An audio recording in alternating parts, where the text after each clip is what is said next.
ایاک نستعین اور خاص ہی سے مدد مانگتے ہیں۔ اللہ سے مدد مانگنا، اس کے بارے میں ہم نے قرآن مجید کی روشنی میں اور حدیث مبارکہ کی روشنی میں اپنے گزشتہ درس کے اندر پڑھا۔ اسی کے اندر اللہ والوں سے مدد مانگنا، اللہ کی بارگاہ میں اللہ کے نیک بندوں کا وسیلہ پیش کرنا، اللہ والوں سے دعا کی درخواست کرنا، اللہ کے نیک بندوں سے دعا کی درخواست کرنا کہ آپ میرے لیے دعا کیجیے، اللہ میری اس حاجت کو قبول فرمائے، اللہ میری اس حاجت کو پورا فرمائے۔ وسیلہ انبیاء کرام علیہم السلام اور اللہ کے نیک بندوں کا وسیلہ پیش کرنا اس وقت کہ جب انبیاء کرام علیہم السلام اور اللہ کے نیک بندے اس دنیا میں ظاہری طور پر موجود ہوں، اس وقت ان کی ذات کا وسیلہ پیش کرنا، اس کے بارے میں ہم نے اپنے گزشتہ درس کے اندر پڑھا تھا۔ حدیث مبارکہ کی روشنی میں ہم نے پڑھا تھا، جانا تھا کہ انبیاء کرام اور اولیاء کرام کا ظاہری حیات طیبہ کے اندر ان کی ذات اقدس کا وسیلہ پیش کرنا، یہ حدیث کی روشنی میں بالکل جائز عمل ہے۔ حضور صلی اللہ علیہ وسلم نے خود اپنے وسیلے سے اللہ سے دعا کی اور دیگر انبیاء کرام علیہ السلام کا بھی وسیلہ حضور نے خود پیش کیا۔ اسی طرح صحابہ کے فعل سے بھی یہ ہمیں ملتا ہے کہ صحابہ نے بھی حضور کے وسیلے سے دعا کی۔ آج کے درس میں انبیاء کرام علیہ السلام اور اولیاء کرام علیہم الرضوان کا ظاہری طور پر پردہ فرمانے کے بعد ان کا وسیلہ پیش کرنا۔ پہلے جو تھا ان کا ظاہری طور پر موجود ہونا، انبیاء کرام علیہ السلام میں سے کوئی نبی موجود ہو، اولیاء کرام میں سے کوئی اللہ کا ولی موجود ہو، پھر اس کی ذات کا وسیلہ پیش کیا جائے۔ اب ہے کہ وہ ظاہری طور پر پردہ فرما چکا ہو، پھر بھی اس کا وسیلہ دیا جا سکتا ہے۔ توسل بعد از وصال جس کو کہتے ہیں، یعنی وصال کے بعد ظاہری طور پر پردہ فرمانے کے بعد اس ذات کا وسیلہ پیش کرنا اللہ کی بارگاہ میں کیسا ہے۔ ایک حدیث مبارکہ ہم نے گزشتہ درس میں پڑھی تھی، آگے اسی موضوع کو لے کر ہم چلتے ہیں۔ حضرت عثمان غنی رضی اللہ تعالیٰ آپ کے دور اقدس کے اندر، آپ کے زمانہ خلافت میں رسول والسلام کے صحابہ نے دعا کی حضور کے وسیلے سے۔ حضرت عثمان کے دور میں حضرت عثمان بن حنیف یہ دوسرے صحابی ہیں، حضرت عثمان غنی وہ خلفاء راشدین میں شامل، حضرت عثمان بن حنیف یہ دوسرے صحابی ہیں رضی اللہ تعالیٰ۔ یہ فرماتے ہیں کہ ایک شخص حضرت عثمان غنی رضی اللہ تعالیٰ عنہ کے پاس روز جو ہے کسی کام کے لیے آیا کرتا ہے۔ ظاہر ہے آفت کے معاملات کو دیکھنا، لوگوں کے معاملات کو دیکھنا، حضرت عثمان غنی اس کی طرف توجہ نہیں فرماتے ہوں گے، دیگر معاملات کے اندر حضرت عثمان غنی مصروف عمل ہوتے ہوں گے، تو وہ شخص آتا روزانہ چلا جاتا ہے، اس کا کام نہیں ہوتا۔ ایک دن ایسا ہوا کہ اس شخص کی حضرت عثمان بن حنیف سے ملاقات ہو گئی رضی اللہ تعالیٰ۔ اس نے حضرت عثمان بن حنیف سے عرض کی، اے حضور کے صحابی، اے صحابی رسول، میں روز حضرت عثمان بن عفان رضی اللہ تعالیٰ جو خلیفہ ہیں ان کے پاس آتا ہوں، اپنی حاجت پیش کرتا ہوں، لیکن وہ میری طرف توجہ نہیں فرماتے۔ خلافت کے معاملات کے اندر ظاہر ہے خلافت کو سنبھالنا کوئی معمولی عمل نہیں ہے، معمولی کام نہیں ہے، وہ میری طرف توجہ نہیں فرماتے۔ حضرت عثمان بن حنیف نے پھر ان کو ایک طریقہ بتایا، کیا طریقہ بتایا؟ حضرت عثمان بن حنیف نے اس شخص سے کہا کہ تم ایسا کرو، وضو خانے میں جاؤ، وضو کرو، کامل وضو کرو، پھر مسجد میں آؤ اور وہاں 2 رکعت نماز پڑھو۔ 2 رکعت نماز پڑھ۔ اب حضرت عثمان غنی کا دور ہے، حضور صلی اللہ علیہ وسلم کا ظاہری طور پر حضور نے پردہ فرما دیا ہے، حضرت عثمان کا دور ہے، اور تعلیم دینے والے بھی صحابی رسول حضرت عثمان بن حنیف، دور حضرت عثمان غنی رضی اللہ تعالیٰ کا ہے۔ تو حضرت عثمان بن حنیف نے اس شخص سے کہا کہ تم چلے جاؤ وضو خانے میں وضو کرو، وضو کرنے کے بعد مسجد میں آ جاؤ، 2 رکعت نماز پڑھو اور پھر اللہ سے یہ دعا کرو۔ وہ دعا کیا تھی؟ اس دعا کے الفاظ سنتے ہیں، صحابی رسول تعلیم دے رہے ہیں شخص کو کہ اللہ سے دعا کس طرح کی جائے۔ دعا کرو، کیا دعا کرو کہ اے اللہ میں تجھ سے سوال کرتا ہوں اور ہمارے نبی رحمت جناب محمد رسول اللہ صلی اللہ علیہ وسلم وسلم کے وسیلے سے میں تیری طرف متوجہ ہوتا ہوں۔ یا رسول اللہ صلی اللہ علیہ وسلم، اب حضور کو بھی پکارا، یا رسول اللہ صلی اللہ علیہ وسلم، میں آپ کے واسطے سے آپ کے رب کی طرف متوجہ ہوتا ہوں تاکہ میرا رب میری اس حاجت کو پورا فرمائے۔ حضرت عثمان نے فرمایا کہ یہ کہنے کے بعد پھر اپنی حاجت کا ذکر کرنا، اس کے بعد دوبارہ تم میرے پاس آ جانا حتیٰ کہ میں تمہارے ساتھ ہو جاؤں۔ تو وہ شخص چلا گیا، اس نے اس طرح کیا، حضرت عثمان بن حنیف کے بتائے ہوئے طریقے پر عمل کیا۔ پھر وہ عمل کرنے کے بعد، دعا کرنے کے بعد حضرت عثمان غنی جو خلیفہ تھے اس وقت، ان کے پاس پھر گیا۔ جب ان کے پاس گیا، دربان نے جب ان کو دیکھا تو ان کے لیے دروازہ کھولا، ان کو حضرت عثمان غنی رضی اللہ تعالیٰ عنہ کے پاس کو لایا گیا، پیش کیا گیا۔ حضرت عثمان غنی رضی اللہ تعالیٰ عنہ نے ان کو اپنے مسند پر بٹھایا۔ پہلے تو توجہ نہیں دیتے تھے، اب جب حضور کے وسیلے سے وہ دعا کر کے آئے اللہ سے، اللہ نے ایسا کرم فرمایا۔ حضرت عثمان غنی رضی اللہ تعالیٰ عنہ کے پاس جب وہ شخص آیا تو حضرت عثمان نے اب اس کو اپنے مسند پر بٹھایا اور اس سے پوچھا ہاں بھائی تمہارا کیا کام ہے؟ تو اس نے اپنا کام بتایا کہ میرا یہ کام ہے۔ تو حضرت سیدنا عثمان غنی رضی اللہ تعالیٰ عنہ نے اس کا کام بھی کیا جو بھی تھا، اور فرمایا کہ تم نے اس سے پہلے اب تک اپنے کام کا ذکر تو نہیں کیا تھا، اور یہ بھی فرمایا کہ اب جب بھی تمہیں کوئی کام ہونا تم نے فوراً میرے پاس آنا ہے، اب کسی کے پاس نہیں جانا، اب فوراً تم نے میرے پاس آنا ہے اور اپنی حاجت کا جو ہے وہ آ کر میرے پاس ذکر کرنا ہے۔ پھر وہ شخص حضرت عثمان غنی رضی اللہ تعالیٰ عنہ کے پاس سے چلا گیا، اپنا کام کرا۔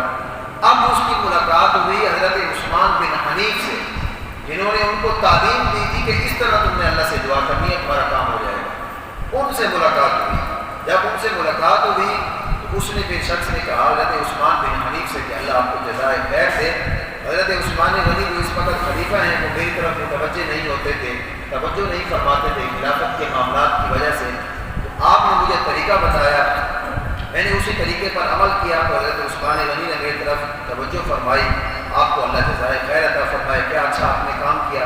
حضرت عثمان بن حنیف نے کہا کہ خدا کی قسم میں نے حضرت عثمان غنی رضی اللہ تعالیٰ عنہ سے تمہاری کوئی سفارش نہیں کی تھی، میں نے حضرت عثمان غنی سے تمہاری سفارش نہیں کی تھی کہ وہ بندہ تمہارے پاس آئے گا، آپ کے پاس آئے گا، آپ اس کو یہ کام کر دیجیے گا، تمہاری سفارش میں نے نہیں کی تھی اور نہ ہی میری ان سے ملاقات ہوگی۔ ہاں وجہ کیا تھی؟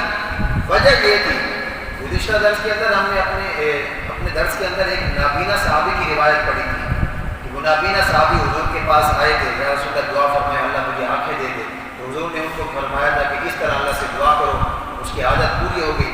حضرت عثمان بن حنیف نے فرمایا کہ میں نے اسی طرح حضور کو دیکھا تھا کہ حضور نے ایک شخص کو یہ تعلیم دی تھی کہ تم اللہ سے دعا کرو اور اس کے اندر اپنے محبوب کا وسیلہ پیش کرو تو تمہاری اللہ جو ہے تمہاری عادت کو قبول فرمائے گا۔ تو یہ سارا کا سارا جو ہے تم نے حضور کا وسیلہ پیش کیا ہے، اس وجہ سے اللہ نے تم پر کرم فرمایا۔ یہاں حضور نے ظاہری طور پر پردہ فرما دیا تھا، حضور ظاہری طور پر پردہ فرما چکے تھے، اس کے بعد صحابی رسول نے تعلیم دی کہ اب بھی حضور کا وسیلہ پیش کرنا ہے دعا کے اندر۔ یہ بات یاد رکھیے گا، رسول اکرم صلی اللہ علیہ وسلم کی تعلیمات، حضور صلی اللہ علیہ وسلم کے تمام احکام مسلمانوں کے لیے قیامت تک کے لیے حجت ہیں۔ حضور کی جو تعلیمات ہیں وہ مسلمانوں کے لیے قیامت تک جو ہے وہ حجت کی حیثیت رکھتی ہیں، اور حضور صلی اللہ علیہ وسلم کے جو مبارک افعال ہیں وہ مسلمانوں کے لیے قیامت تک اسوہ حسنہ ہے، ایک نمونے کے طور پر ہے۔ اگر حضور علیہ السلام کا کوئی حکم، حضور بات کو سمجھیے گا، حضور علیہ السلام کا کوئی حکم اگر صرف اور صرف حضور علیہ السلام کے حیات مبارکہ کے ساتھ خاص ہو، حضور ایک حکم فرمائیں کسی صحابی کو اور وہ حکم صرف حضور کی حیات مبارکہ کے ساتھ خاص ہو، یعنی حضور کے پردہ فرمانے کے بعد اس کی اجازت نہ ہو، تو حضور پر یہ لازم ہے کہ حضور اس کی تخصیص فرمائیں۔ چند ایک مثالیں ہم اس کی لیتے ہیں، جیسا کہ رسول اکرم صلی اللہ علیہ وسلم نے حضرت ابو بردہ بن نیار رضی اللہ تعالیٰ عنہ کو ایک 6 ماہ کا بکری کا بچہ قربانی کرنے کا حکم دیا۔ حضور نے فرمایا تمہارے لیے اجازت ہے، تم کر سکتے ہو، ساتھ ہی حضور نے یہ بھی ارشاد فرمایا کہ یہ صرف تمہارے لیے ہے، تمہارے بعد یہ کسی کے لیے جائز نہیں ہے۔ حضور نے یہ فرمایا کہ یہ 6 مہینے 6 ماہ کی بکری کا بچہ صرف تمہارے لیے جائز ہے، تمہارے بعد یہ کسی کے لیے جائز نہیں ہے۔ یہ بخاری کی حدیث ہے۔ دوسری روایت میں حضرت برہ رضی اللہ تعالیٰ عنہ فرماتے ہیں کہ حضرت ابو بردہ نے نماز عید سے پہلے قربانی کر دی، عید کی نماز سے پہلے وہ قربانی کر چکے۔ رسول اکرم صلی اللہ علیہ وسلم نے ان سے فرمایا کہ اب تم اس کے بدلے میں دوبارہ قربانی کرو، تمہاری یہ قربانی نہیں ہوئی ہے۔ انہوں نے عرض کیا رسول اللہ میرے پاس تو کچھ ہے ہی نہیں، میرے پاس تو صرف ایک 6 ماہ کا ایک بکری کا بچہ ہے، وہ ہے میرے پاس جو 1 سال کے بکری کے برابر رکھتا ہے۔ حضور صلی اللہ علیہ وسلم نے فرمایا کہ اس قربانی کے بدلے تم یہ 6 مہینے کے بکری کا بچہ ذبح کرو، اور حضور نے ساتھ یہ بھی فرمایا کہ تمہارے بعد کسی کے لیے بھی 6 مہینے کے بکری کے بچے کی قربانی جائز نہیں ہے، یہ صرف تمہارے ساتھ خاص ہے، یہ صرف تمہارے ساتھ خاص ہے، تمہارے بعد کسی کے لیے جائز نہیں ہے۔ اگر رسول اکرم صلی اللہ علیہ وسلم یہ استثناء نہ فرماتے، یہ حکم حضور نہ فرماتے، تو اس کا مطلب یہ تھا کہ اب 6 ماہ کا بکری کا بچہ یہ ہر ایک کے لیے جائز ہوگا، لیکن حضور نے منع فرما دیا کہ یہ صرف تمہارے لیے جائز ہے، تمہارے بعد یہ کسی کے لیے جائز نہیں ہوگا۔ نابینا صحابی حضور کے بارگاہ میں آئے، یا رسول اللہ میرے لیے دعا کیجئے، اللہ میری آنکھیں واپس لوٹا دے۔ حضور نے فرمایا کہ تم اس طرح کرو، میرا وسیلہ اللہ کی بارگاہ میں پیش کرو، اللہ تمہاری حاجت کو قبول فرمائے گا۔ حضور نے آگے کچھ نہیں فرمایا، یہ نہیں فرمایا کہ بھائی یہ جو میں نے تمہیں طریقہ بتایا ہے یہ صرف میری حیات مبارکہ تک محدود ہے، جب میں اس دنیا سے ظاہری طور پر پردہ کر جاؤں تو اس کے بعد دعا نہیں کرنا، اس طرح حضور نے نہیں فرمایا۔ اگر انبیاء کرام علیہ السلام اور اللہ کے نیک بندوں کے ظاہری طور پر پردہ فرمانے کے بعد ان کا وسیلہ دینا جائز نہ ہوتا تو یہاں حضور صحابی رسول کو منع فرما دیتے کہ بھئی یہ دعا صرف میری حیات مبارکہ تک کرنی ہے، جب میں اس دنیا سے ظاہری طور پر پردہ فرما جاؤں تو اس کے بعد اس طرح کی دعا نہیں کرنی۔ تو حضور کا منع نہ فرمانا یہ اس بات کی دلیل ہے کہ انبیاء کرام علیہ السلام اور اللہ کے نیک بندے جب ظاہری طور پر اس دنیا سے پردہ فرما جائیں تو ان کے پردہ فرمانے کے بعد بھی ان کا وسیلہ دیا جا سکتا ہے، کیونکہ یہاں حضور نے منع نہیں فرمایا۔ اور روایت ابھی ہم نے پڑھی، حضرت عثمان بن حنیف صحابی رسول ہیں، حضرت عثمان غنی کا دور ہے، حضور نے ظاہری طور پر پردہ فرما دیا ہے، اب جا کر حضرت عثمان بن حنیف ایک شخص کو تعلیم دے رہے ہیں کہ تم اس طرح حضور کا وسیلہ پیش کرو۔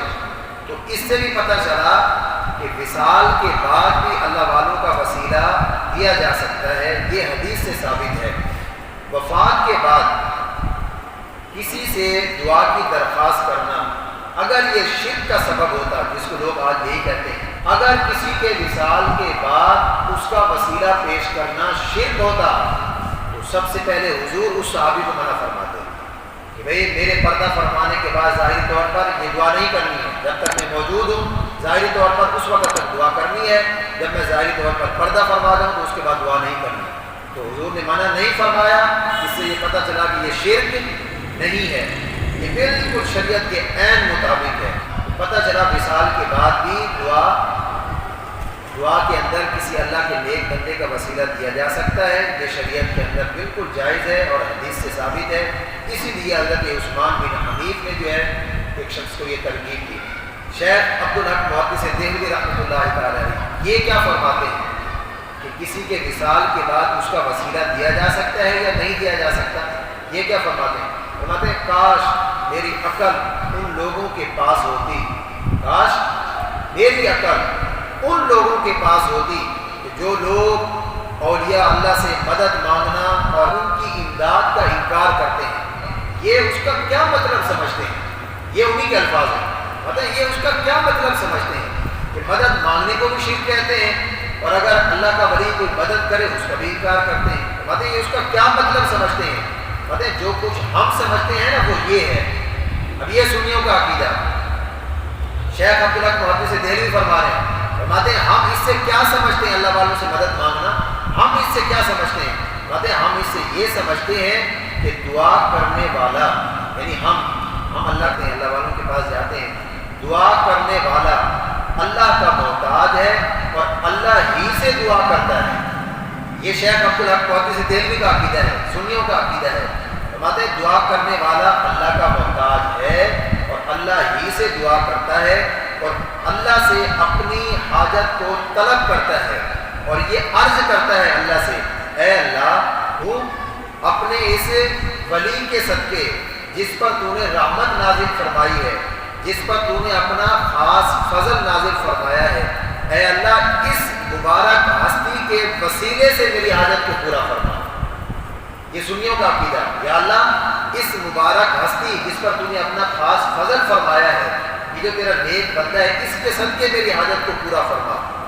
فرماتے ہیں بندہ یہی دعا کرتا ہے، یا اللہ دینے والا تو تو ہی ہے، تو ہی کریم ذات ہے، تو ہی دیتا ہے، اس کے وسیلے سے میری۔ فرماتے ہیں دوسری صورت یہ ہے کہ وہ یعنی شخص جو جاتا ہے دعا کرنے کے لیے اللہ کے ولی کو پکارتا ہے، ندا دیتا ہے، یا غوث اعظم، یا غوث اعظم، ندا کرتا ہے، اللہ کے ولی کو پکارتا ہے اور اس کو مخاطب کر کے یہ کہتا ہے، یا غوث اعظم المدد المدد یا غوث اعظم۔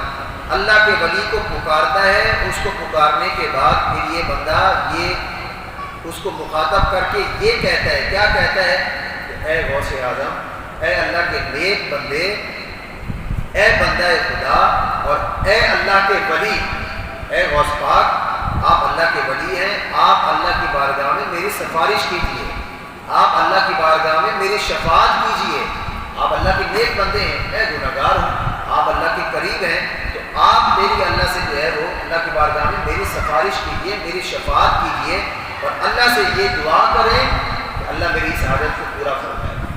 میں جب اللہ والوں سے دعا کرائی جاتی ہے تو ان کی بارگاہ میں بھی یہی عرض کیا جاتا ہے کہ آپ کس سے دعا کریں؟ آپ کس سے دعا کریں؟ آپ بھی اللہ سے یہ دعا کریں کہ اللہ میری اس حاجت کو پورا فرمائے۔ ان سے بھی یہی عرض کیا جاتا ہے، یہ شیخ عبدالحق قادری دہلوی کا عقیدہ کہ ان سے بھی یہی کہا جاتا ہے کہ آپ بھی اللہ سے دعا کریں۔ باتیں ہم تو یہ سمجھتے ہیں اس کا مطلب کہ آپ بھی اللہ سے دعا کریں، اللہ میری اس حاجت کو قبول فرمائے، اللہ میری اس حاجت کو پورا فرمائے۔ تو فرماتے ہیں اللہ سے یہ دعا کریں کہ وہ میرا سوال اور میری حاجت مجھے عطا کرے، میری حاجت کو پورا فرمائے۔ آپ فرماتے ہیں کہ مطلوب کو دینے والا اور حاجت کو پورا کرنے والا یہ تو صرف اور صرف اللہ ہی ہے۔ یہ کون ہے؟ اللہ ہی ہے۔ بندہ بھی اللہ سے مانگتا ہے، کسی ولی کے پاس جاتا ہے تو یہی جا کر کہتا ہے کہ آپ اللہ سے دعا کریں، اللہ میری اس حاجت کو پورا فرمائے۔ تو دونوں صورتوں میں دینے والا کون؟ اللہ، دینے والا اللہ ہی ہے۔ وہ اللہ کا نیک بندہ، وہ تو درمیان میں ایک وسیلہ بنتا ہے سفارش کا، وہ تو شفاعت کا ایک وسیلہ بنتا ہے۔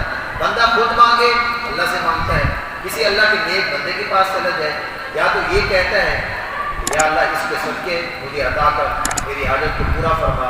اگر اس سے دعا کرانی ہے اللہ کے نیک بندے سے، اس سے بھی بندہ یہی عرض کرتا ہے کہ آپ اللہ کے قریب ہیں، آپ میرے لیے اللہ سے دعا کریں۔ اللہ والے جب کسی کے لیے دعا کرتے ہیں تو کس سے دعا کرتے ہیں؟